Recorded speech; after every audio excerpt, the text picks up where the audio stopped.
As mudanças climáticas são uma das maiores ameaças ambientais do século XXI, com consequências profundas e transversais a diversas áreas da sociedade. Pelos riscos que representam para a sociedade, as variações climáticas globais e a frequência dos episódios hidrometeorológicos extremos ocupam atualmente um lugar muito importante nos debates sobre desenvolvimento sustentável, planeamento e ordenamento do território e gestão de riscos de desastres naturais, merecendo por isso uma grande atenção por parte dos governos, académicos e opinião pública.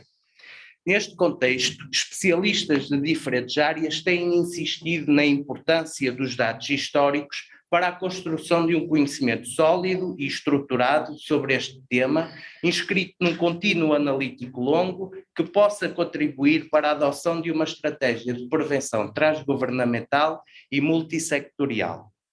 Os fenómenos meteorológicos são suficientemente complexos para que tenhamos de tentar captá-los de vários ângulos, numa perspectiva de longa duração e utilizando vários recursos.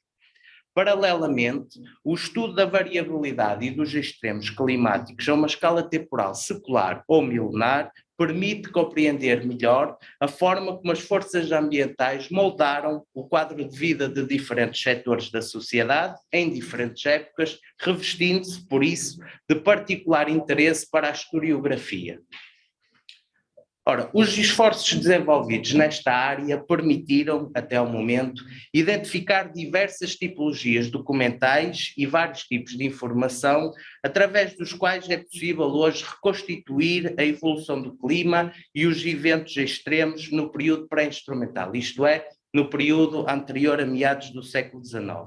Neste período, o clima pretérito pode ser reconstruído a partir de evidências documentais, coligidas em crónicas, memórias, correspondência, periódicos, entre outros, e de próxies naturais, como anéis de árvores, pólen fóssil, núcleos de gelo, corais, etc. Ora, em Portugal, a recolha sistemática de informação meteorológica instrumental teve início apenas em meados do século XIX, com a criação do Observatório Meteorológico anexo à Escola Politécnica de Lisboa. Até à criação deste estabelecimento, em outubro de 1854, data em que entra em funcionamento, são conhecidos apenas levantamentos para algumas, infelizmente poucas, localidades portuguesas, os quais são de curta duração e apresentam vários problemas metodológicos. Apesar dos importantes progressos alcançados nos últimos anos pela climatologia histórica em Portugal, existem ainda várias lacunas espaciais e temporais. Ora, no presente trabalho pretendemos suprir algumas dessas lacunas através da análise de uma fonte de particular interesse meteorológico, os dietários, produzidos por várias comunidades monásticas beneditinas, outrora detentoras de grandes propriedades agrícolas no norte de Portugal. Os dietários fornecem informação sistemática sobre os estados do tempo entre o final do século XVIII e as 3 primeiras décadas do século XIX, assinalando, em simultâneo, o impacto deste tipo de fenómenos na produção agrícola da região. A análise desta fonte permite não só entrever os efeitos de alguns fenómenos naturais nas variações climáticas, nomeadamente alterações da radiação solar, o mínimo de Dalton, por exemplo, entre 1790 e 1820, mas também o efeito de algumas erupções vulcânicas explosivas, como a erupção do Monte Tambora em abril de 1815, e permite também ainda conhecer melhor o comportamento climático de uma parte do país num período marcado pela quase total ausência de informação deste tipo, em consequência da instabilidade provocada pelas invasões francesas. Ora, vejamos então as fontes, nomeadamente os dietários com que eu trabalhei.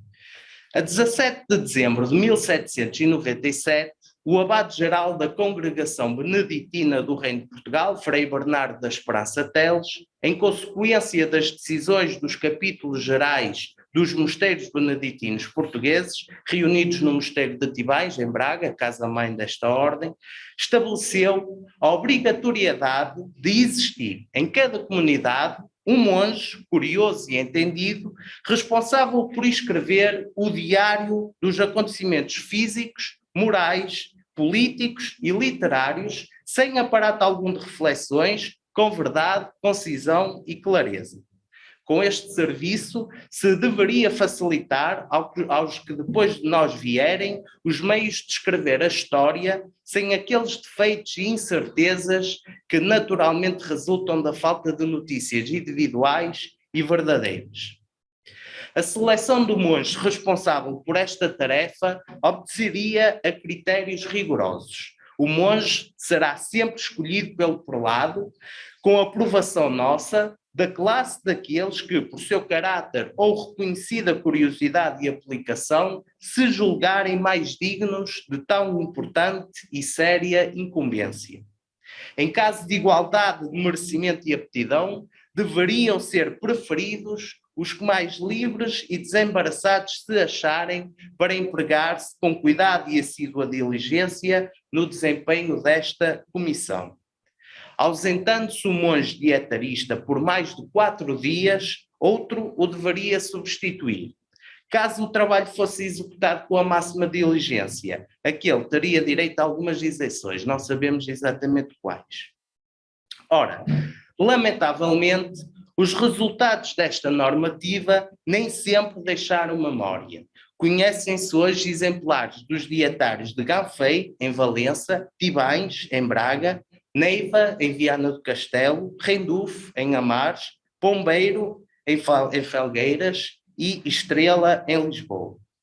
Nos 2 primeiros, no dietário de Ganfei e no dietário de Tibães, encontramos registros contínuos e regulares sobre o estado do tempo nas respectivas localidades ao longo de vários anos, os quais descreveremos então já a seguir.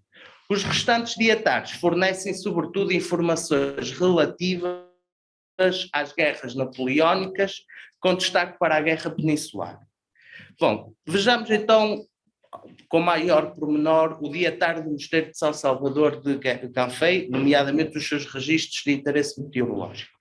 No dietário do Mosteiro Beneditino de Ganfei, mosteiro situado a 5 km de Valença, na margem esquerda do rio Minho, à direita da estrada que se dirige para Monção, descobrimos, entre notícias de natureza política, civil, económica e cultural, uma espécie de boletim meteorológico intitulado Estado do Tempo desde o 1º de janeiro do ano de 1800 por diante.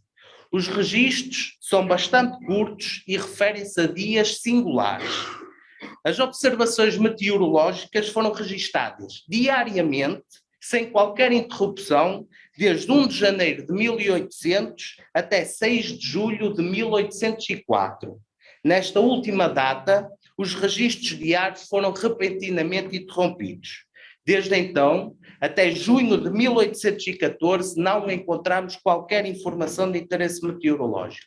A partir então de junho de 1814, aparecem notícias sobre extremos hidrometeorológicos ocorridos até janeiro de 1830. Ora, o Dietário do Mosteiro de Tibães, instituição situada na periferia da cidade de Braga, foi iniciada em 1798 e divide-se em 4 secções, sendo a segunda delas consagrada ao diário físico, meteorológico e médico. Neste capítulo, distribuído por 19 fólios, encontramos inúmeras notícias de interesse meteorológico. O primeiro registro é dedicado ao rigoroso inverno de 1798-1799.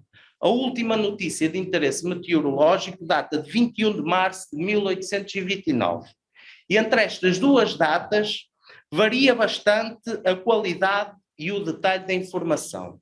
E entre dezembro de 1798 e julho de 1800, encontramos descrições mensais sobre o estado do tempo em Tibães, complementadas com informações extraídas de papéis públicos e estrangeiros e das cartas vindas de Lisboa, essencialmente da Gazeta de Lisboa. Entre agosto de 1800 e dezembro de 1803, não se registrou qualquer informação deste tipo. Desde 1804 até 1810, com exceção do ano 1809, foram elaboradas descrições anuais sobre o comportamento meteorológico da região. Em 1809 e entre janeiro de 1811 e abril de 1819, os relatos assumem uma resolução temporal mensal. A partir desta última data, abril de 1819, apenas encontramos descrições anuais para os anos 1825 e 1828 e descrições avulsas sobre extremos hidrometeorológicos. Ora, neste dietário, e apenas neste dietário de Tivães, a narração dos estados do tempo é frequentemente acompanhada da descrição dos seus impactos na produção agrícola do respectivo ano ou mês. Bom, vejamos agora como é que eu trabalhei esta informação. Ora, os monges beneditinos utilizaram uma ampla variedade de termos para descrever as condições meteorológicas, seguidos de adjetivos que expressam a magnitude ou a intensidade do fenómeno.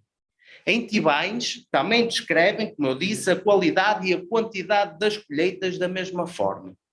Com base nesses termos e adjetivos, desenvolvemos índices de precipitação, temperatura e produção agrícola, convertendo as expressões de natureza qualitativa em categorias de intensidade. Os registros meteorológicos foram cuidadosamente examinados através da análise de conteúdo, a fim de construir os melhores índices possíveis. Ora, muito rapidamente, no caso do dietário de Ganfei, os registros diários relativos à precipitação foram agrupados em 4 categorias: muita chuva, chuva, pouca chuva e sem chuva. Os registros diários relativos à temperatura foram agrupados em 7 categorias: muito frio, frio, fresco, sem adjetivação ou temperado, quente, calor e muito calor. No caso do dietário de Tivães, os registros mensais / anuais relativos à precipitação foram agrupados em 6 categorias: muito chuvoso, chuvoso, pouco chuvoso, sem adjetivação ou então próprio do mês ou estação, como é referido na documentação, seco e muito seco. Os registros mensais / anuais relativos à temperatura foram agrupados em 7 categorias: muito frio, frio, fresco, sem adjetivação ou próprio de mês ou estação, temperado, calor e muito calor.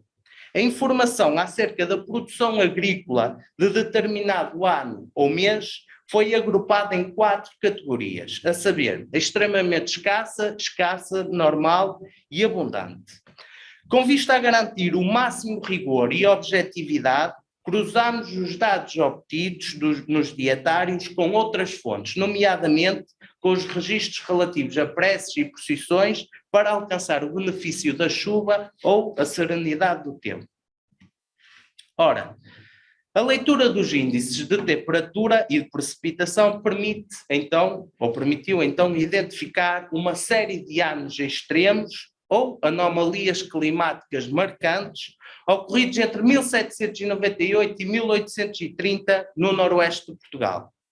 No que se refere às anomalias térmicas, foi possível identificar um claro predomínio de episódios de frio intenso, principalmente no inverno e na primavera.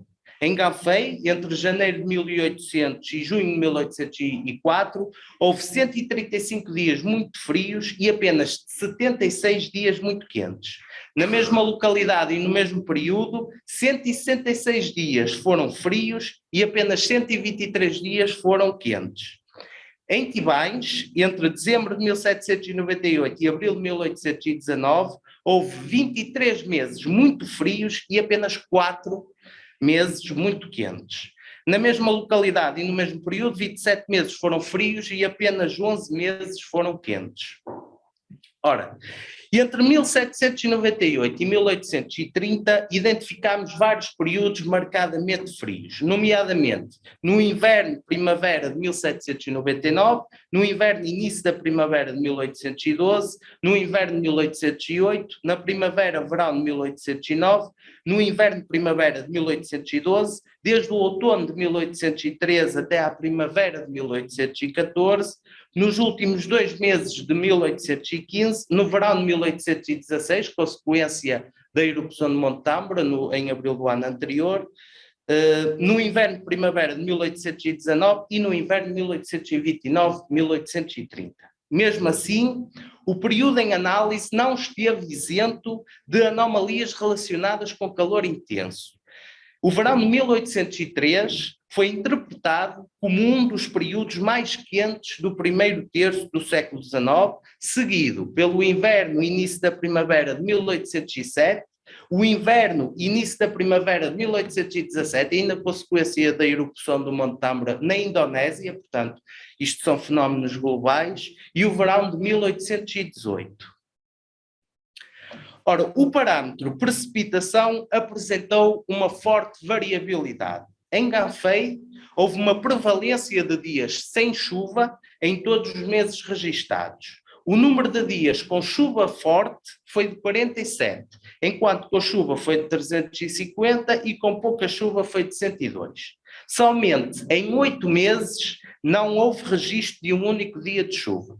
Em Tibães, o número de meses chuvosos foi superior ao dos meses secos. 20 meses foram considerados como muito chuvosos, 28 como chuvosos, 23 como pouco chuvosos, 17 como secos e apenas 3 como muito secos.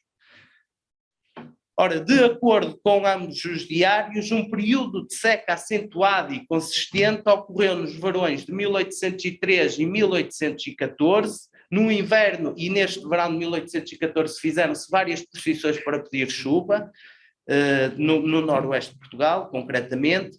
No inverno primavera de 1817, consequência da erupção de Monte Tambora, e novamente nos verões de 1821 e 1825 a 1827.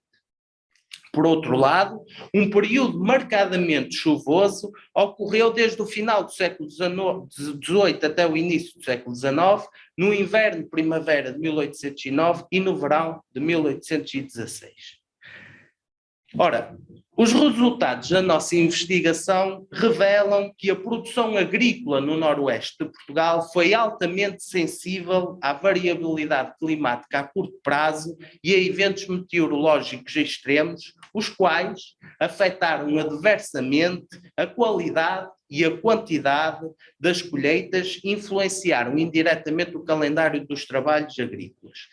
De acordo com o Dietário de Tibães, as causas climáticas / meteorológicas mais comuns para a quebra das colheitas foram chuva excessiva na época das colheitas, conforme relatado em 1799 e 1810, baixas temperaturas, portanto frio, e precipitação excessiva no final da primavera e no verão, como relatado em 1809 e 1816, em ambos os casos consequência, ao que tudo indica, de 2 grandes erupções vulcânicas, a de 1816, aliás, a que ocorreu em 1815 e teve efeitos no verão seguinte, é bastante conhecida, mas em 1819 tudo indica que também ocorreu outra grande erupção vulcânica, desconhece a localidade dessa erupção, mas tudo indica que sim, isso teve também impactos significativos, nomeadamente dando origem a verões frios e chuvosos, particularmente chuvosos.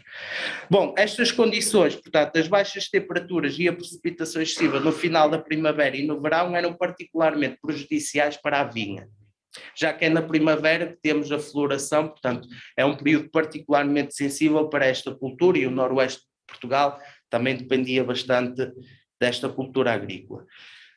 Finalmente, precipitação acima da média e altas temperaturas no inverno e início da primavera, conforme relatado em 1807 e 1817, particularmente prejudicial para as culturas de trigo e de centeio. Ora, na maior parte dos casos, estas quebras de produção foram suficientes para elevar os preços dos grãos, aumentar a insegurança alimentar e a desnutrição, especialmente quando combinadas com outras condições socioeconómicas adversas, como as invasões francesas. Na verdade, o movimento dos preços dos cereais em vários mercados locais e a quantidade de dízimos pagos aos mosteiros beneditinos na mesma região parecem refletir bastante de perto as flutuações das colheitas. Em suma, os resultados obtidos mostram que as fontes documentais podem ser extremamente úteis para reconstruir o ritmo térmico e pluviométrico do passado, assim como os eventos hidrometeorológicos extremos. Elas também representam uma ferramenta importante para investigar a vulnerabilidade das sociedades pré-industriais aos extremos climáticos e desastres naturais. Deste ponto de vista, os diários beneditinos representam uma valiosa fonte que pode ser comparada com outros tipos de dados histórico-climatológicos, não só em Portugal, mas também no resto da Europa e no resto do mundo.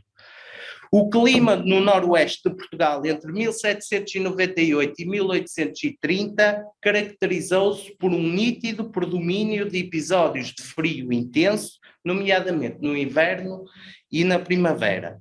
O ritmo pluviométrico, por sua vez, apresentou um comportamento bastante irregular, alternando entre períodos mais secos e outros mais úmidos, principalmente no verão e no inverno, respectivamente. Desvios bruscos nas condições meteorológicas contribuíram para agravar a vulnerabilidade dos sistemas agrícolas no noroeste de Portugal, especialmente quando combinados com outros fatores naturais e socioeconómicos adversos. Este estudo revela que mudanças abruptas na temperatura ou na precipitação, quantidade, duração e intensidade, tiveram, de facto, efeitos negativos significativos na produção agrícola e na segurança alimentar, particularmente evidente nos anos de 1798 a 1803, 1807 a 1812 e, finalmente, 1816, 1817.